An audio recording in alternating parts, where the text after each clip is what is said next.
नमस्कार। आज मैं फिर आपके सामने अपराध की एक और घटना लेकर उपस्थित हुआ हूं। यह भी उसी वक्त की है जब मैं डीआईजी रेंज बरेली हुआ करता था। आज की घटना वैसे तो बरेली जनपद की है, लेकिन चूंकि घटना स्थल बॉर्डर का यानी शाहजहांपुर का है, इसलिए इसकी कानूनी लड़ाई या इसके कानूनी पहलू इसके सब शाहजहांपुर के थाना तिलहर से गवर्न हुए थे। बात 10 जुलाई 2020 की है। लखनऊ बरेली नेशनल हाईवे 24 है। मुख्य मार्ग है, बहुत ज़्यादा आवागमन होता है। हर मिनट में 4-5 बड़ी गाड़ियां यहां से क्रॉस होती हैं। 10 जुलाई को इसी हाईवे पे तिलहर से कोई 2 किलोमीटर पहले, तिलहर शाहजहांपुर में पड़ता है और बरेली के ठीक बाद वाला, बरेली जनपद क्रॉस करने के बाद ठीक बाद वाला कस्बा है। वहां से कोई 2 किलोमीटर पहले यानी नॉर्थ वेस्ट में, तिलहर से नॉर्थ वेस्ट, एक मोटरसाइकिल पर एक पति पत्नी जा रहे थे।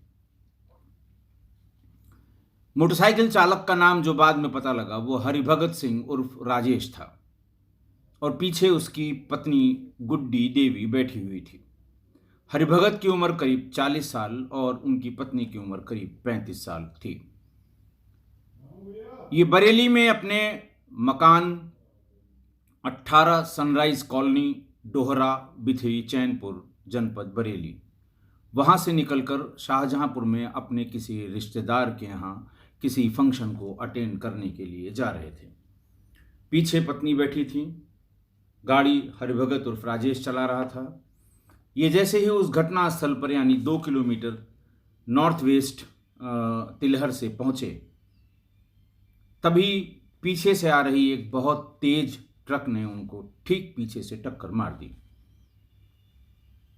हरिभगत सिंह उर्फ राजेश सिंह जो चालक था, वो ट्रक के आगे वाले बाईं तरफ के पहिए के नीचे आया और जो महिला थी यानी गुड्डी देवी, वो बाईं तरफ के ही पीछे वाले पहिए के नीचे आ गई। दोनों के शरीर में मांस के टुकड़े टुकड़े ही बचे। शरीर से अलग हुए जो भाग थे वो मांस के लोथड़े थे और जो वो कपड़े पहने हुए थे वो सड़क पर चिपक गए। यानी जो शर्ट का पीछे और आगे का हिस्सा था उसके बीच में कुछ नहीं बचा, वो सड़क पर ऐसे ही लिफाफे की तरह चिपके हुए थे। इसी तरह उस महिला के। एक्सीडेंट की सूचना आई, हाईवे पेट्रोल की गाड़ी आ गई। इंस्पेक्टर तिलहर जसवीर सिंह तुरंत मौके पर पहुंच गए। बाकी लोगों को बुलाया गया। दोनों तरफ जाम लग गया क्योंकि वो जो टुकड़े थे, मोटरसाइकिल के पार्ट्स लड़ने के बाद जो टूट टूट कर बिखरे थे, और पति पत्नी दोनों के जो मांस के लोथड़े थे वो पूरा अक्रॉस द रोड फैल गए थे। गाड़ियां अपनी जगह खड़ी हो गई थी। दोनों तरफ कई कई किलोमीटर लंबा जाम लग गया था। तिलहर थाना घटनास्थल से थोड़ा दूर है। वो लोग आए, उन्होंने देखा कि भारी जाम लगा हुआ है और करीब 1000 आदमी घटनास्थल को देख रहा है। पहली उतरते ही उन्होंने कहा कि अगर डॉग स्क्वाड और फॉरेंसिक्स इनको बुलाएंगे, 1 घंटे का समय लगेगा, 1.5 घंटे का, तब तक यहाँ हाईवे पर आफत हो जाएगी। मौके की नज़ाकत को देखते हुए उसने तुरंत अपने ही मोबाइल से फोटोग्राफ्स और वीडियोग्राफ्स बनाए। अपने साथ चल रहे सिपाही, जिनको हमराही कहते हैं, हमराही सिपाहियों से भी फोटोग्राफ के अलग अलग एंगल से लेने को कहा। सारे 4-5 लोगों ने मिलकर 5-7 मिनट के भीतर सारे फोटोग्राफ वीडियोग्राफ तैयार कर लिए। उसके बाद मांस के अलग अलग टुकड़ों को जो मेल की तरफ के थे वो मेल की तरफ, जो फीमेल की तरफ के थे वो फीमेल की तरफ इकट्ठा कर दिया। दोनों तरफ बीच में जहां ये घटना थी उसके दोनों तरफ जब थोड़ी थोड़ी जगह खाली हो गई तो वाहनों को आने जाने का इंतजाम करने लगे। आसपास की फोर्स भी बुला ली गई ताकि ट्रैफिक को जल्दी क्लियर करा के जाम से मुक्ति दिलाई जाए।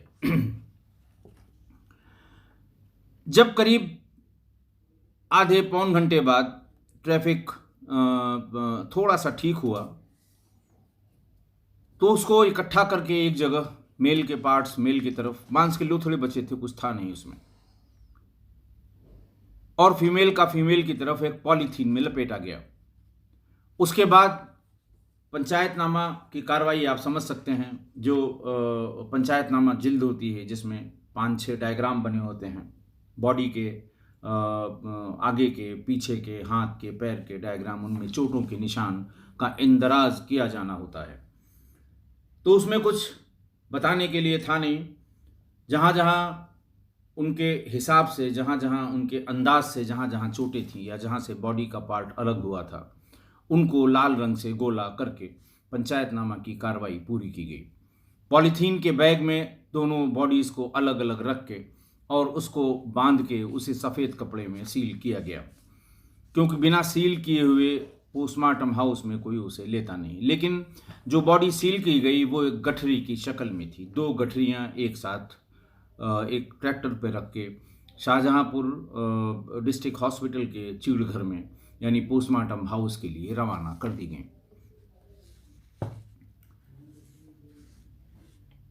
जो मेल बॉडी थी उसमें पंचायतनामा के समय जो उसके कपड़े थे उसको आगे पीछे करने पर उसमें एक आधार कार्ड मिला। आधार के पते पर तुरंत वायरलेस से बरेली को बताया गया कि थाना बिथरी चैनपुर में वायरलेस को बता दें कि किसी को भेज के इस पते पर इस आदमी के बारे में बता दिया जाए कि दोनों की एक्सीडेंट में डेथ हो गई है, परिजन तुरंत आ जाएं। उसी के बाद सभी कंसर्न को ये सूचना दी गई कि एक्सीडेंट में 2 लोगों की मौत हुई है।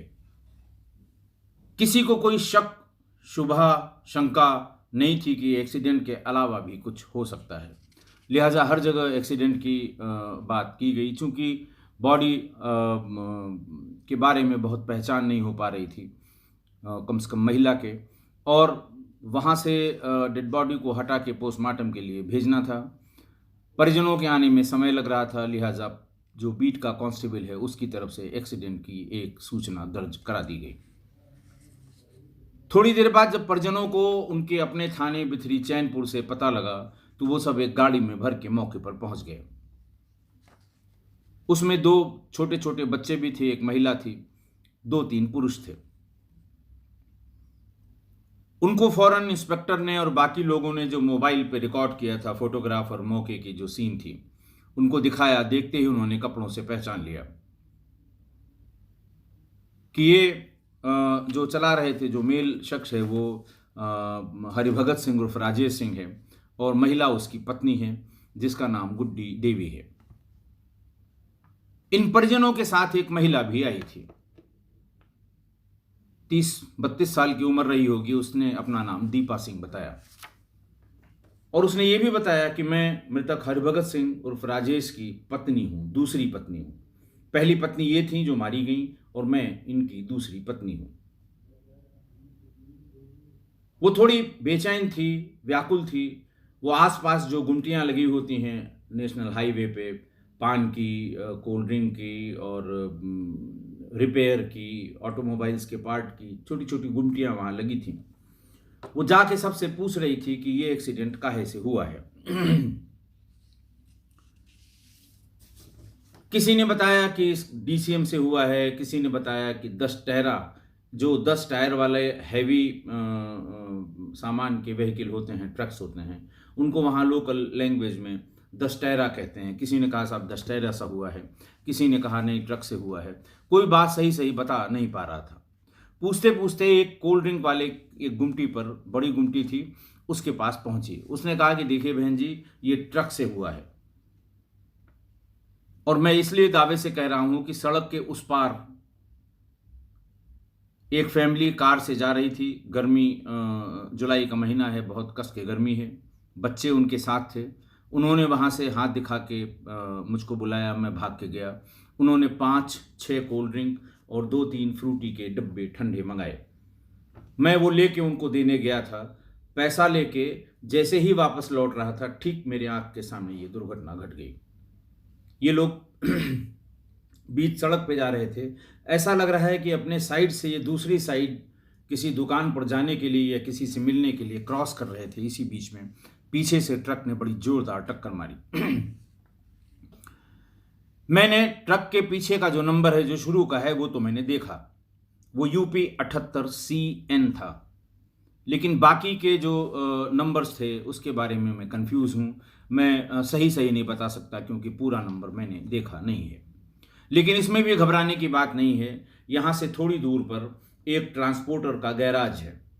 उसने गाड़ियों के आने जाने पे नज़र रखने के लिए, जो उनकी गाड़ियाँ हैं, 3 CCTV कैमरे लगा रखे हैं जिनका मुंह सड़क की तरफ है। आपको, और वो भी नंबर में इंटरेस्टेड रहते हैं, इसलिए उन्होंने उनको ऐसे लोकेट किया है कि गाड़ी का नंबर पता लग जाए। यूपी 78CN की गाड़ी इस घटना के 3-4 मिनट पहले, 5 मिनट पहले वहां से गुजरी होगी। आपको वहां से पूरा नंबर मिल जाएगा। दीपा सिंह ये बात सुन के फौरन भाग के थाने पर गई। राजवीर वहां बैठे हुए थे। राजवीर से उसने कहा कि सर, गाड़ी का कुछ पता लगा, किस गाड़ी से एक्सीडेंट हुआ है? राजवीर ने कहा नहीं, तो अभी नहीं पता कर पाए, बस अभी जरा पोस्टमार्टम हो जाए, थोड़ा खाली हो जाए, ट्रैफिक नॉर्मल हो जाए, उसके बाद फिर चल के पता करते हैं कि गाड़ी का नंबर क्या होगा, लोगों से आसपास पूछेंगे। उसने कहा कि सर, मैंने पूछ लिया है, यूपी 78CN उसका शुरू का नंबर है, बाद का नंबर नहीं पता लग रहा है। राजवीर ने कहा तुम इतना क्यों परेशान हो गाड़ी के पीछे, ये काम पुलिस का है, पुलिस पता कर देगी। उसने कहा सर, मैं परेशान इसलिए हूं क्योंकि ये एक्सीडेंट नहीं है, ये हत्या है। हत्या सुनते ही राजवीर ने उसे बहुत जोर से डांटा। उसने कहा तुम्हारा दिमाग खराब है, लबे सड़क हुआ है, दिन में 12-1 बजे की घटना है, हर मिनट में 5-7 गाड़ियां क्रॉस होती हैं, अगल बगल छोटी छोटी गुमटियां हैं। जरा से भी कोई बात होती तो लोग बताते कि साहब इसमें ऐसे ऐसे करके इसमें कुछ फाउल प्ले लगता है।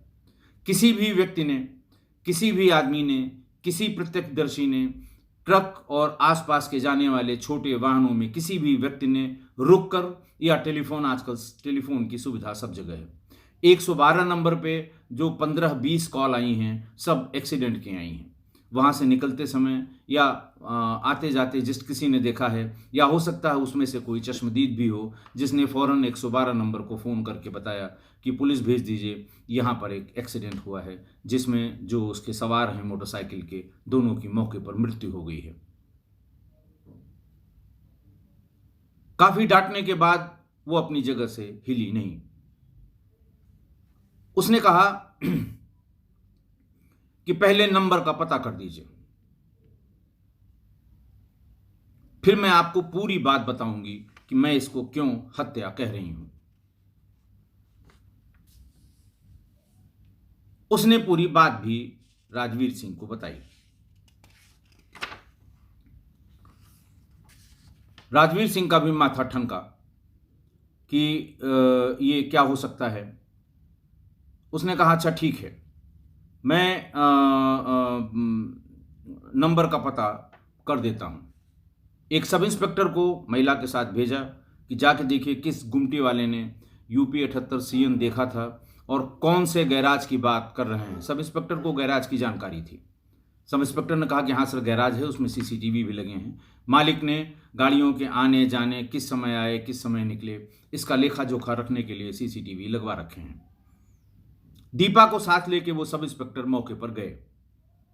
उस आदमी से भी, उस दुकानदार से, कोल्ड ड्रिंक के उस दुकानदार से भी पूछा और वहां से जाके वो CCTV वाले गैराज पर पहुंच गए। उसके DVR से उन्होंने एग्जैक्टली उस समय के आसपास की गाड़ियों का नंबर पता किया।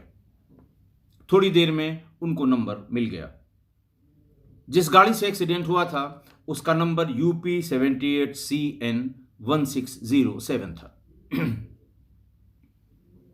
दीपा ने जैसे ही ये नंबर दिया, देखा, उसने कहा साहब ये हत्या है। इसका ड्राइवर, उसका नाम विश्राम सिंह सन ऑफ लालाराम है, जो नगला देहामाली का रहने वाला है, जो बरेली जिले में पड़ता है।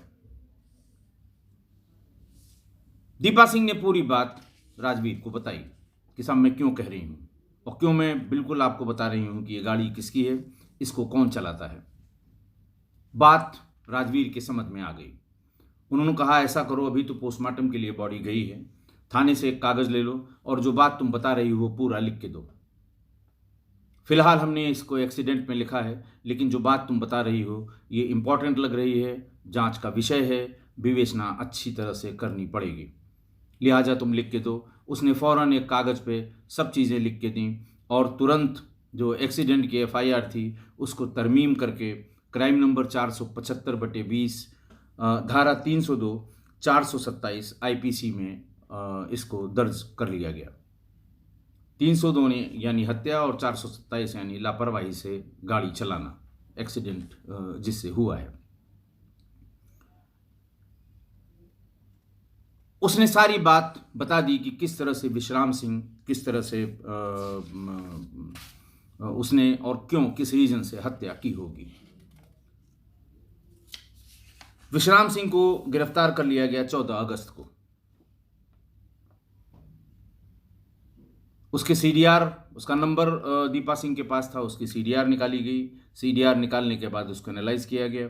मृतका का भी मोबाइल नंबर था और मृतक का भी मोबाइल नंबर था। इस बीच में उसको एनालाइज करके उसकी लोकेशन निकाल के उसे गिरफ्तार कर लिया गया। जो मोटरसाइकिल थी वो पहले ही कब्जे में थी। गिरफ्तार करने के बाद जो ट्रक थी यूपी 78 CN 1607 उसको भी कब्जे में पुलिस ने ले लिया। फिर जब उससे पूछताछ शुरू हुई, अच्छी वाली, बहुत अच्छी वाली, थोड़ी देर में वो टूट गया। उसने बताया कि मृतका गुड्डी देवी, जिसके 3 बच्चे थे, लगभग 2 साल पहले मेरे साथ चली आई थी। मैं उसे भगा के ले आया था। बच्चों को उसने घर पे छोड़ दिया अपने पति हरिभान उर्फ राजेश के पास और वो मेरे साथ चली आई। मेरे साथ लगभग 6 महीने वो रही। बीच में किसी बात को लेकर हम दोनों का विवाद हो गया। वो फौरन भाग के अपने पिता रामकिशन के पास पहुंच गई। रामकिशन से उसने कहा, अपने पिता से, कि मुझसे बड़ी भारी भूल हुई है, बहुत गलती हुई है। मेरा पति, जो मेरा मूल पति है राजेश उर्फ हरिभान, वो अच्छा आदमी है। जिसके साथ मैं गई थी वो आदमी ठीक नहीं है, शराब पीता है और उसके दोस्त सब बहुत ही खराब प्रवृत्ति के लगते हैं। मैं गलती मानती हूँ, माफ़ी मांगती हूँ और मुझे मेरे पति के पास पहुंचा दीजिए। रामकिशन उसकी इस बात से सहमत होके फौरन उसको लेके उसके मूल पति राजेश उर्फ हरिभगत के पास पहुंच गए। राजेश ने भी उसको सहर्ष स्वीकार कर लिया। उसने कहा, मेरी तरफ से कोई गलती नहीं थी, ये उसके साथ क्यों चली गई ये जाने, लेकिन अगर ये आ गई है तो मैं इसको अपने साथ रखूंगा। लेकिन इसी बीच जब वो भाग गई थी तो हरिभगत उर्फ राजेश ने दूसरी शादी कर ली। उसने कहा, जो महिला या जो मेरी पत्नी या मेरी बीवी 3-3 बच्चों को छोड़ के चली गई है वो वापस नहीं आएगी। कौन इतना जो बच्चों के प्रति उसका जरा सा भी लगाव नहीं रह गया, वो मेरे पास क्यों आएगी। दीपा बतौर पत्नी उसके साथ रह रही थी, लेकिन तभी 2-3 महीने बाद ही वापस गुड्डी देवी भी आ गई। दीपा ने भी कोई प्रतिकार नहीं किया। उसने कहा, कोई बात नहीं है, दोनों लोगों का जीवन आराम से चलेगा। दोनों सौतन एक साथ एक ही घर में प्रेम पूर्वक सामंजस्य बनाकर रहने लगी। गुड्डी देवी के 3 बच्चे थे, दीपा से 1 बेटा हुआ। कुल 4 बच्चे हो गए। दोनों अपने अपने काम में लगी रही। इस बीच विश्राम सिंह 3-4 बार इनके घर आया और गुड्डी को बार बार वो परसू करता रहा कि तुम मेरे साथ चलो, मुझसे गलतियां हुई, मैं गलती दोबारा रिपीट नहीं करूंगा। दुनिया भर की बातें जो एक प्रेमी या चाहने वाला या आसक्त व्यक्ति वो जो कहता है, उसने सब कहा, लेकिन गुड्डी कहीं भी जाने को तैयार नहीं थी। पुरानी बातों का उल्हाना देके उसने कहा कि हमारा पति बहुत अच्छा है, मुझे कहीं जाने की जरूरत नहीं है। एक बार तो राजेश हरिभगत अपने घर में ही था और ये पहुंच गया उसको फिर से समझाने के लिए, उसको अपने साथ ले जाने के लिए। राजेश के साथ इसका झगड़ा हुआ। राजेश ने कहा कि खबरदार, अगर दोबारा कभी मेरे दरवाजे पर आए तो ठीक नहीं होगा। एक बार तो ले गए थे, जब वो चली आई वो दोबारा जाने को तैयार नहीं है, तो आखिरकार तुम क्यों बार बार इसको तंग करते हो। वहां काफी इन दोनों में आपस में बहस हुई और जाते जाते विश्राम ने कहा कि अगर ये हमारी नहीं है तो ये किसी की नहीं हो सकती, मैं इसको भी मारूंगा और तुमको भी मारूंगा। हरिभगत ने भी कहा बहुत आए ऐसे, जाओ अपना काम करो। जो सामान्य रूप से कोई जवाब देता है वैसा ही जवाब देकर उसको वहां से भगा दिया। ये बात उसके मन में घर कर गई। प्रतिशोध की भावना उसके मन में बिल्कुल उबाल मार रही थी कि हम कैसे इसका बदला चुकाएं। जिस रिश्तेदार के यहाँ फंक्शन में दोनों लोगों को, मृतक राजेश को और उसकी पत्नी को आना था, वो विश्राम का भी जानने वाला था और विश्राम से उसने वहां उस फंक्शन में आने को कहा था। विश्राम ने पूछा कि क्या इसमें राजेश और उनकी पत्नी गुड्डी आएंगी। उन्होंने कहा हाँ, बिल्कुल आएंगी। इस पर विश्राम ने कहा कि जब वो चलें घर से तो हमें बता देना, हम आगे पीछे आएंगे, हम उन लोगों के सामने नहीं पड़ना चाहते। इसने कहा ठीक है, मैं बता दूंगा। इस बीच में वो उस खाली ट्रक को सड़क के किनारे खड़ा करके वेट करता रहा। जब ये अपने घर से बिथरी चैनपुर से निकले तो उस रिश्तेदार ने विश्राम को टेलीफोन किया कि भैया वो चल दिए हैं, अभी 1 घंटे में पहुंच जाएंगे, आधा घंटा पौन घंटा रुकेंगे, उसके बाद चले जाएंगे, आप इतने बजे तक हमारे पास आ जाना। इसने कहा बिल्कुल ठीक है। गाड़ी स्टार्ट करके ये बार बार सड़क की तरफ उन दोनों को आते हुए देखता रहा। वो जैसे ही वहां से उसकी आंख के सामने निकले, थोड़ा दूर जाने दिया, गाड़ी को स्टार्ट करके जब वो स्पीड में आ गई, 50, 60, 70 किलोमीटर की स्पीड में आ गई, तो और तेज करके ठीक पीछे से उसमें टक्कर मार दी, जिसमें उन दोनों की मृत्यु हो गई। मैंने आपको बताया कि ये बात 14 अगस्त 2020 को उसने बताई। उसी दिन उसे गिरफ्तार करके जेल भेज दिया गया।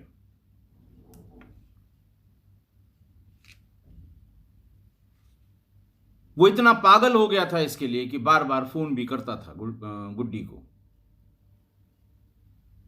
और इसी चक्कर में उसने अपनी सारी जमीनें बेच दी, पैसा इकट्ठा कर लिया। जो पैसा मिला और जो बेचने के कागज थे उनकी फोटो खींच के उसको भेजा।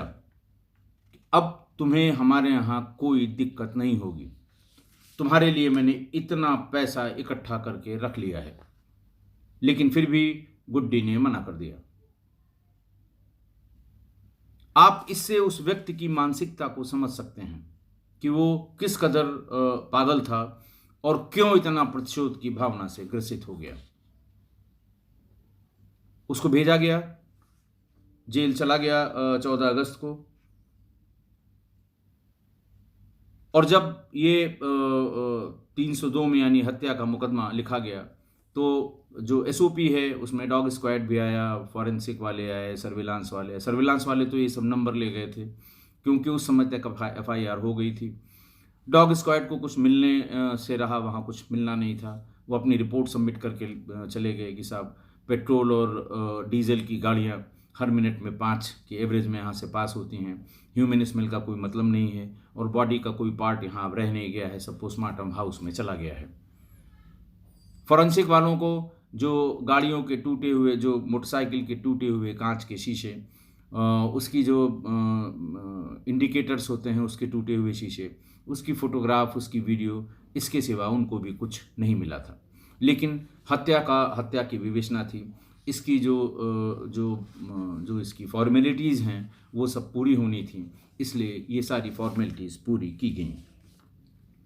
इन सभी एविडेंस के साथ सीसीटीवी की फुटेज के साथ, गवाहों के बयानात के साथ और सीडीआर के साथ। सीडीआर से ये तय हुआ कि वो बार बार फ़ोन करता था, उसमें हरिभगत को भी और गुड्डी को भी धमकाया करता था विश्राम। कभी रात में 2 बजे फ़ोन करता था, दिन भर कॉल करता था और हमेशा इनको धमकाता था कि इसको भेज दो, नहीं मैं तुम्हें जान से मार दूंगा। और उसको फ़ोन करता था कि तुम्हें कोई तकलीफ़ नहीं होगी, तुम्हें मेरे साथ ही आना है। तो वो कॉल डिटेल, रिपोर्ट्स और बाकी चीज़ें सब कोर्ट में चार्जशीट नंबर 504 27 अगस्त 2020 को दाखिल कर दी गई।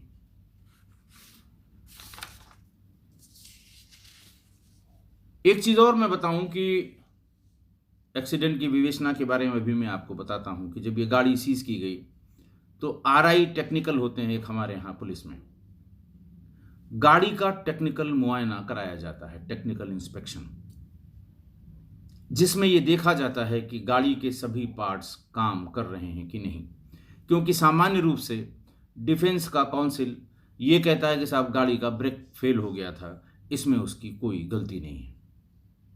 तो उसमें ब्रेक, ऑयल और बाकी जो चीज़ें होती हैं ये सब चीज़ें देखी जाती हैं और टेक्निकल मुआयने या टेक्निकल रिपोर्ट के बाद आरआई टेक्निकल ये रिपोर्ट सबमिट करता है कि गाड़ी में जो मुख्य उसके कार्य, क्लच उसका सही है, क्लच प्लेट सही है, ब्रेक सही है, ये रिपोर्ट सब बनाकर सबमिट की जाती है।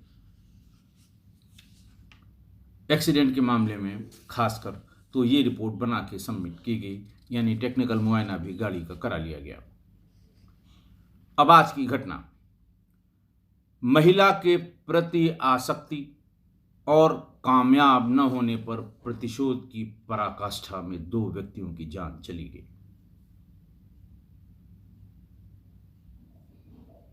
गुड्डी का तो चलो कोई बात नहीं, उसका प्रेम प्रसंग था, पहले गई थी, लौट आई थी, नहीं जा रही थी। इस बेचारे का क्या दोष था? यही कि उसने उसको फिर से पत्नी की तरह एक्सेप्ट कर लिया और जब जब ये तंग करने आता था वो चट्टान की तरह खड़ा होता था कि नहीं, तुम बिना इसकी मर्जी के इसे नहीं ले जा सकते। अपराध इतनी सफाई से किया अपराधी ने कि अगर ये एक्सीडेंट जहां हुआ था वहां से 2 किलोमीटर पहले या 3 किलोमीटर बाद हुआ होता तो बिल्कुल जंगल है वहां पर, न कोई गुमटी है, न कोई सीसीटीवी है, न कोई दुकान है, कुछ भी नहीं है और ये कभी पता नहीं लग पाता कि किस गाड़ी से ये एक्सीडेंट हुआ है। और फिर जैसे तफ्तीश एक्सीडेंट की होती है वैसे बस होती और एक दिन एफआर इसमें फाइनल रिपोर्ट लग के विवेचना बंद करके और विवेचक इसकी अपनी इतिश्री कर लेता है। एक्सीडेंट की विवेचना सबसे लापरवाही पूर्वक की जाने वाली विवेचना है, इन्वेस्टिगेशन है। Investigation of any accident is most careless investigation as far as I know in my long career. उसमें दाएं बाएं करने का इतना स्कोप होता है और जिसका कोई प्रमाण नहीं होता, जिसके बारे में कुछ पता नहीं होता, मनमानी होती है आईओ की, इन्वेस्टिगेटिंग ऑफिसर की, कि गाड़ी के समय कौन ड्राइव कर रहा था। मान लिया कोई बड़ा आदमी है, वो खुद ड्राइव कर रहा था, तो आईओ उसकी जगह उसके ड्राइवर को चलाता हुआ दिखा देगा। क्यों दिखा देगा आप समझ सकते हैं।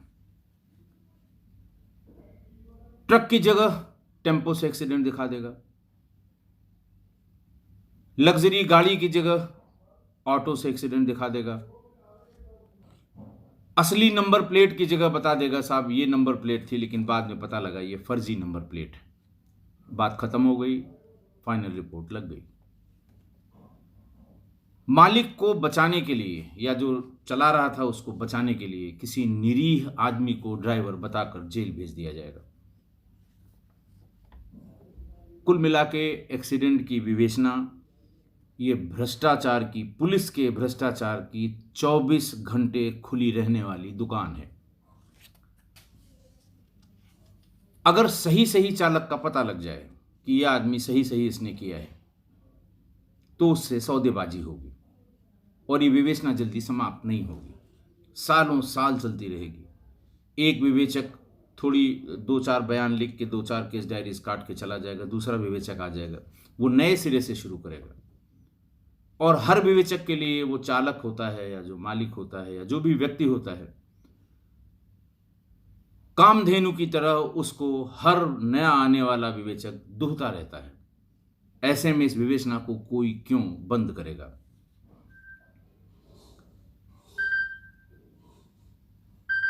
ड्राइवर होने के नाते विश्राम को ये सब बारीकियां पता थी कि पुलिस से वो क्या क्या काम करा सकता है या पुलिस किस हद तक जाएगी।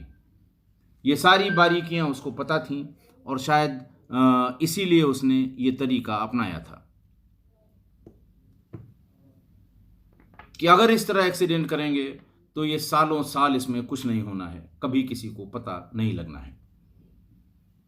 ड्राइवर्स की कम्युनिटी बहुत बड़ी कम्युनिटी है पूरे देश में या कहीं भी। किसी ड्राइवर से कोई एक्सीडेंट हो जाए तो उस रूट पे चलने वाले सभी ड्राइवरों को पता लग जाता है, वो कैसे बचा ये भी पता लग जाता है। इनके जिलों जिलों में कौन से वकील होंगे ये सब अच्छी तरह जानते हैं कि अगर फंसी गए, जेल चले गए, जमानत कौन कराएगा।